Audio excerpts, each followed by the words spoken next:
Upanishad. Up means near, Shad means to sit. Upanishad were written in dialogue style where teachers explain various philosophical issues and other mystical principles to their students by stories and examples. उपनिषद जो है वो dialogue style में लिखा गया है जहाँ पे teachers जो है बहुत सारे फिलोसफिकल इश्यूज़ को एक्सप्लेन करते हैं और बहुत सारे मिस्टिकल प्रिंसिपल को एक्सप्लेन करते हैं अपने स्टूडेंट्स को एग्जाम्पल्स और स्टोरीज के through. Upanishad were written as elaboration of Aranyaka. तो उपनिषद जो है अरण्यक को इलेबोरेट किया गया है. तो अरण्यक को जो इलेबोरेट किया वो क्या है? उपनिषद है. जैसे कि अर्लीस्ट उपनिषद जो है वो है Brihadaranyaka Upanishad. Earliest Upanishad. Total 108 Upanishad were written.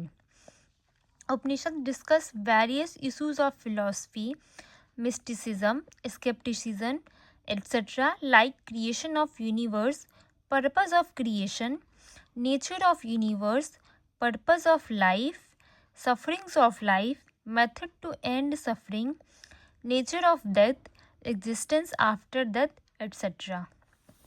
तो अभी तक टोटल 108 उपनिषद को लिखा गया है. उपनिषद जो बहुत सारे इश्यूज़ है फिलॉसफी का, मिस्टिसिज्म का, स्केप्टिसिज्म का, उसको डील करता है, उसको डिस्कस करता है. जैसे कि यूनिवर्स का क्रिएशन के बारे में, क्रिएशन का क्या पर्पस रहा है, यूनिवर्स का नेचर क्या रहा है, लाइफ का पर्पस क्या रहा है, लाइफ का जो सफरिंग्स है, मेथड्स जिसके थ्रू हम सफरिंग को ख़त्म कर सके, नेचर ऑफ डेथ कैसा होता है, डेथ के बाद कैसा एग्जिस्टेंस होता है, ये सब जो है डिस्कस करता है उपनिषद. अब नेक्स्ट है nature of Brahman, creator, jagat, universe, atma, self. They are real और इल्यूजन, दे आर सेम और different. Aim of Upanishad is to understand essence of everything.